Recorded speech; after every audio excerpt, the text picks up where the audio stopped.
मी बघूयात अहिल्यानगरमधील 3 महिन्यांच्या बाळाच्या मृत्यू प्रकरणाचा अखेर उलगडा झाला। आई वडिलांनीच पोटच्या गोळ्याचा जीव घेतल्याचं उघड झालंय। आई वडिलांनीच 3 महिन्यांच्या शिवांशची हत्या केली आहे। गळा दाबून बाळाची हत्या करण्यात आली आहे आणि त्यानंतर मृतदेह पुलाखाली फेकला गेला। बाळाला जन्मापासूनच अपंगत्व असल्याने आई वडिलांनीच आपल्या पोटच्या गोळ्याची हत्या केली आहे। सुरुवातीला घारगाव पोलिसांनी याची अकस्मात मृत्यूची नोंद घेतली होती, मात्र शवविच्छेदन अहवाल आणि काही संशयास्पद बाबींवरून स्थानिक गुन्हे शाखेच्या पोलिसांनी याबाबतचा तपास सुरू केला।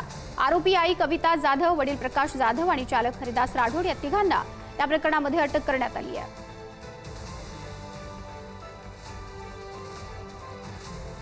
जेव्हा चौकशी केली तेव्हा असं लक्षात आलं की या नवरा बायकोनं हे जे मूल आहे ते एका हातानं अपंग आहे आणि कानानं पण काही त्याला म्हणजे अपंगत्व आहे, म्हणून त्यांना ते नको होतं आणि त्यांनी ते टाकलेलं आहे असं त्यांच्या चौकशीमध्ये पुढे आलेलं आहे।